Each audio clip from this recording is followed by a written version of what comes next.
My name is Somashekar, course faculty for this course. Smaller the orifice, larger is the pressure drop across the valve, and hence flow rate through the valve is proportional to the pressure drop across the valve.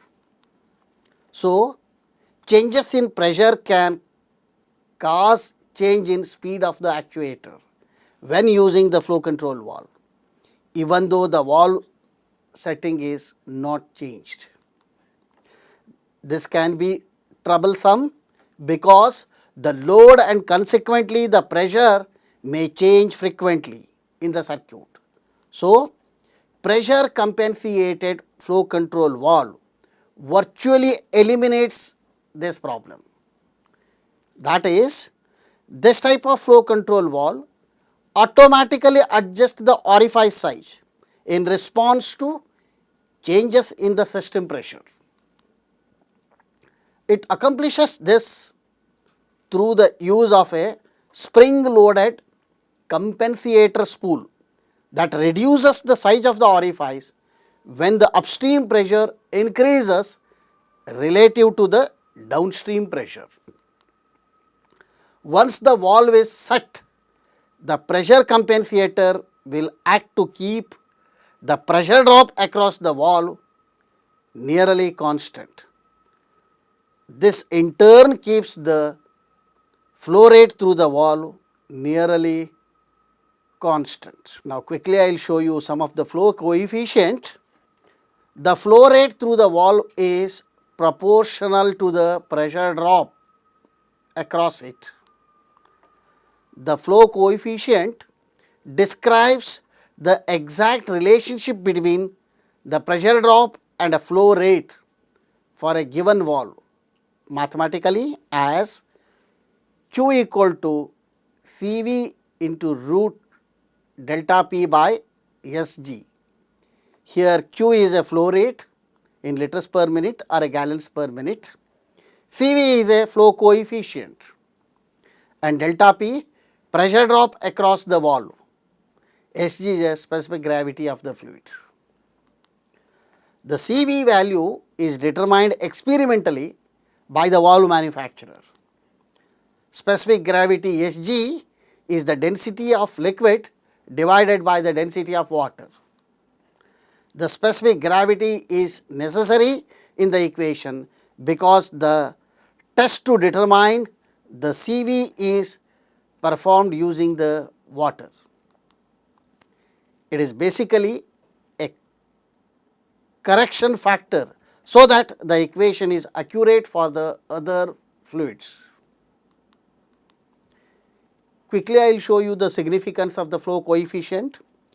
A value with a Cv of 2.5 LPM per square root of K Pascal has a pressure drop of 200 kPa kilopascal.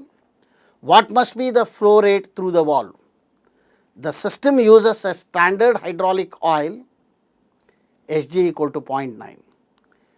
Very quickly Q equal to, already we know that Cv into root delta P by Sg, substitute the given value, we will get the Q equal to 37.27 liters per minute. Units are very important friends here.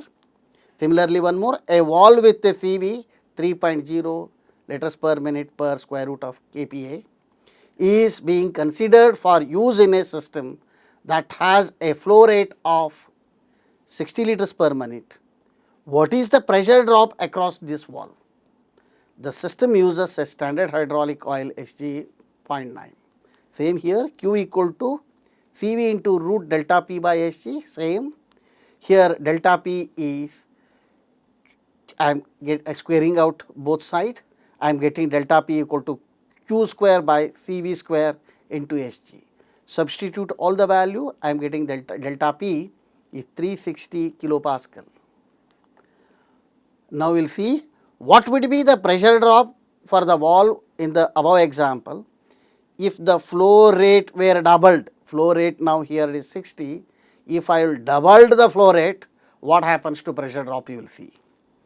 If I will double the Q, previously 60, now it is a 120, If you will double it, what happens you will see here.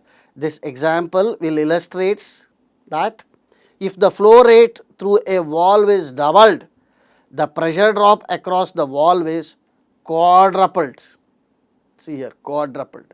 Previously 360 kPa delta P, now it is 1440 kPa, which is quadrupled if the flow is doubled. This is because the pressure drop is proportional to the square of the flow rate. Correct? This is an extremely important to remember when selecting the valves of any type.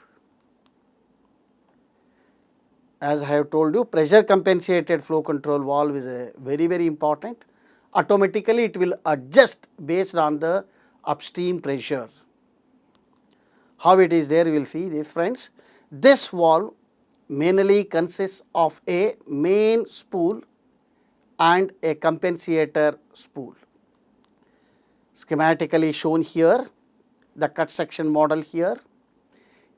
It mainly consists of the main spool here. See the main spool, and one more is a compensator spool, which are enclosed in the whole valve body. And you will see the adjustment knob is there, screw adjustment knob, controls the main spool position so as to adjust the orifice, size of the orifice at the outlet. The pressure upstream of the main spool is ported to the left side of the compensator spool here.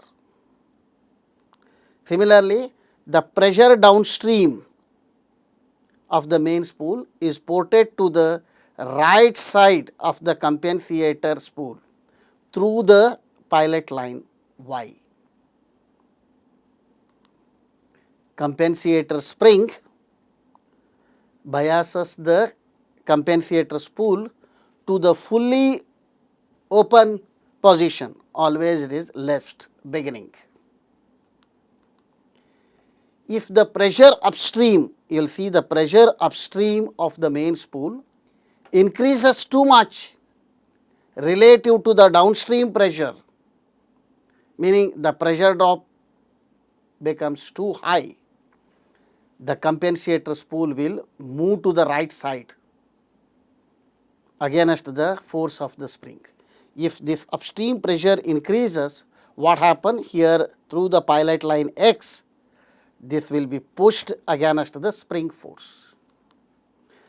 This acts to keep the pressure drop across the main spool.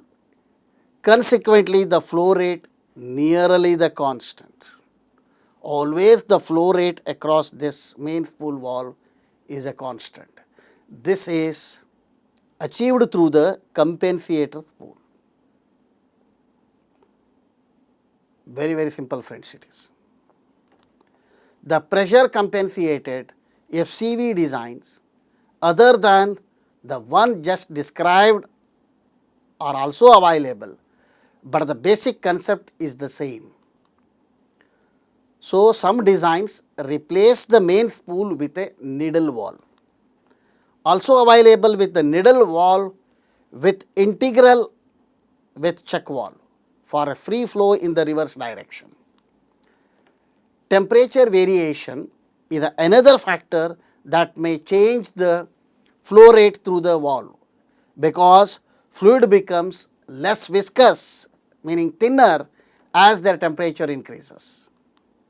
So, the thinner fluid will flow more readily through the given sized orifice than the thicker one.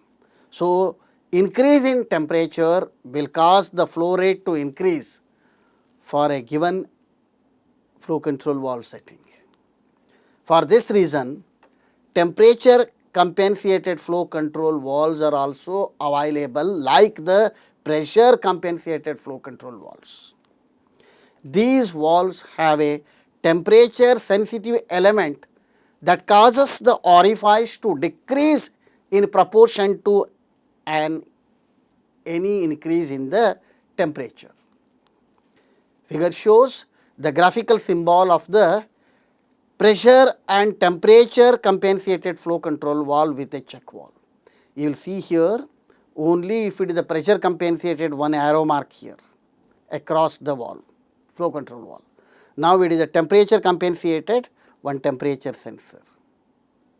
Again you will remember from this graphic symbol, flow is always taking place from the left side to right side through the throttled metered orifice, and from B to A, meaning from right to left, always through the check valve, unrestricted flow.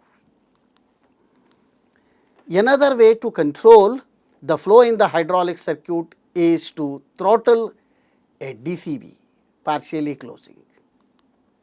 This can be done with either a tandem neutral DCV or a closed neutral DCV, which closes the outlet to the actuator when in neutral. Shifting the valve either to parallel configuration or a crossed configuration results in flow to the actuator. DCVs intended for this purpose are designed with small grooves called a metering notches cut into spool, which improves the metering characteristics of the valve. Throttling a DCV is a commonly used method to control the flow rate on the mobile equipment.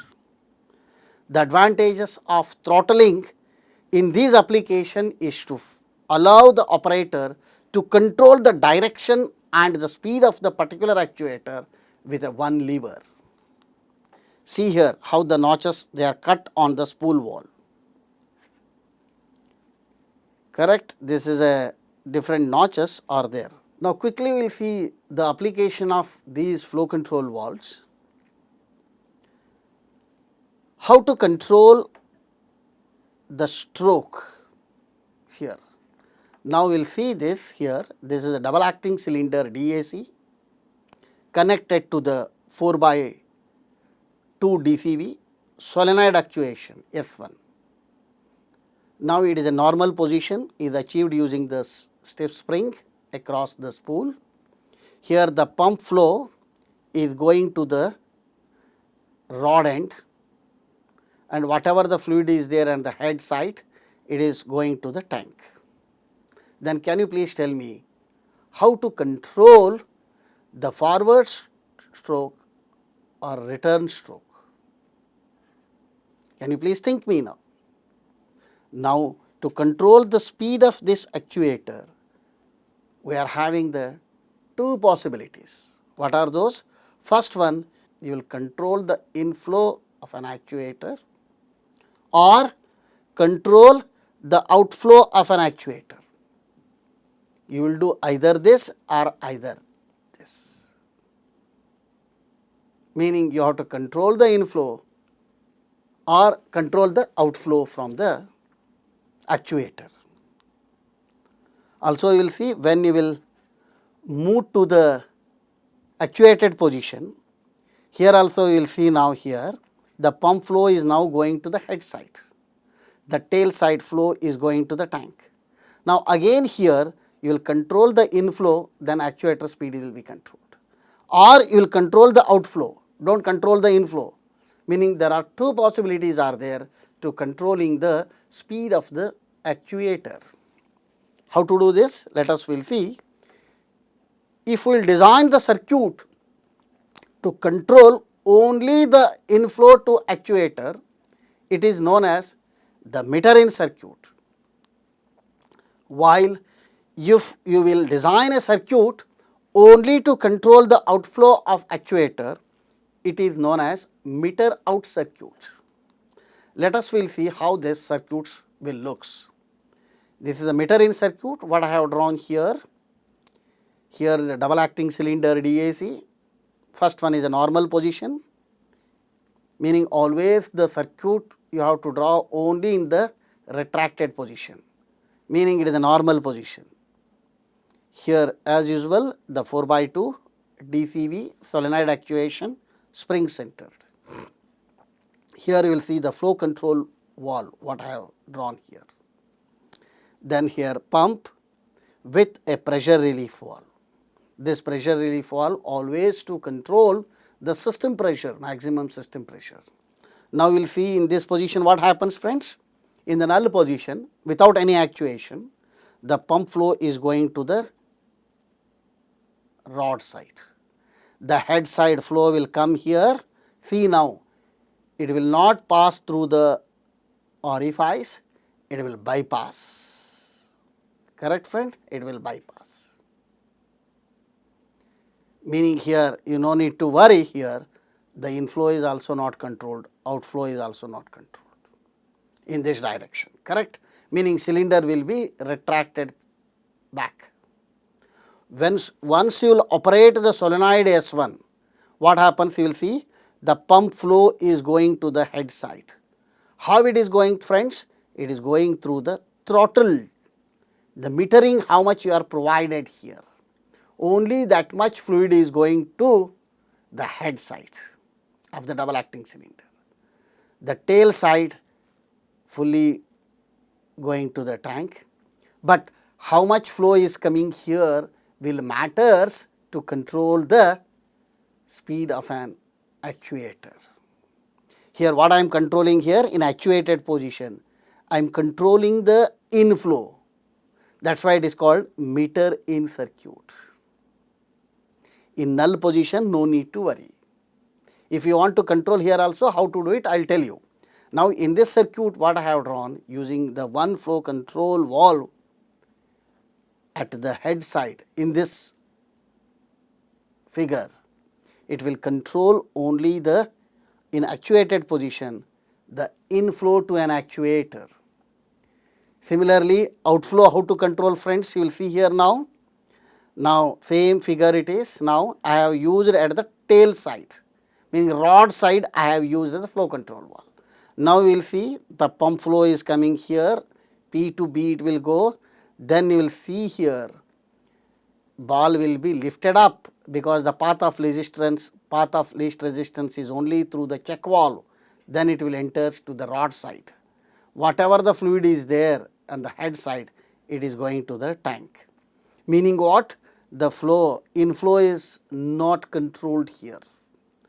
Once you will operate the solenoid, now what happens you will see now here. Once the solenoid actuated, the pump flow is connecting to the head side and the tail side fluid is coming here. It will not pass through the check valve, it will pass only through the metered orifice, then it will go to the tank. Meaning I am controlling outflow of the actuator. It is known as the meter out circuit. See here, if you are controlling the inflow of an actuator, it is a meter in circuit. If you are controlling the outflow of the actuator, it is known as meter out circuit. Now we will see, draw the hydraulic circuit to control only inflow in both directions. You will see now inflow in both directions. Now only way is I am using the flow control valve head side as well as the tail side. Now we will see, always you will draw the circuit in the null position, friends. You will see this is now it is a, now I have drawn here the 4/3 DCV tandem center, correct? B is connecting to T and A and B are blocked. Always in the null position you have to draw the circuit. Now you will analyze, if I will operate the solenoid S1, what happens? If I will operate the solenoid S2, what happens? Let us will see here, if the S1 is operated, what happens? You will see the pump flow is coming here and it will not pass through the check valve because position you will see here. Only it will pass through the orifice, how much you are opened, meaning the inflow is controlled. Then whatever the flow is there at the rod side, it will bypass through the check valve, meaning inflow is controlled when S1 is operated. Similarly, when you will operate the S2, now you will see, friends, what happened. The pump flow is coming here, it is going here, then it will not pass through the check valve. it will pass through the orifice how much you are opening. Again you will see here the inflow is controlled. Now you will see the outflow at the head side, it will come here, it will bypass and going to the tank. You will see if the head side and tail side, if I use the flow control valve, see the direction of the check valve, very, very important, because valve looks same. Please see, if you want to control the inflow, the position of the check valve will please see here. Now similarly you will see here, draw the hydraulic circuit to control only the outflow in both direction. See the position of the check valve, very important here friends. How you are connecting, that will matters. Always as usual you have to draw the circuit in the null positions. Again it is a tandem neutral, correct. The pump, PRV all are same, S1 and S2 are the solenoid actuated valve. Now you will see in the, when S1 is operated, which flow is controlled you will see now. Pump flow is coming here, then you will see now friends here, it will not pass through the opened orifice, it will bypass because the ball will lift it up from the valve seat, it will enter here, flow is not controlled. Then from the rod side, flow will come here, it will pass through the metered orifice, meaning which flow I am controlling, outflow I am controlling, you will see in the forward direction. Similarly, when I will operate S2, same thing, you will pump flow is coming here, going here, then it will bypass, inflow is not controlled. Then you will see the head side, the outflow is coming here and pass through the metered orifice, and then it is going to the tank. See here then, the flow control valve when you are using, be careful by seeing the position of the check valve is very, very important, whether you are controlling the flow into the actuator or flow out of the actuator. This will matters the meter in and meter out circuits.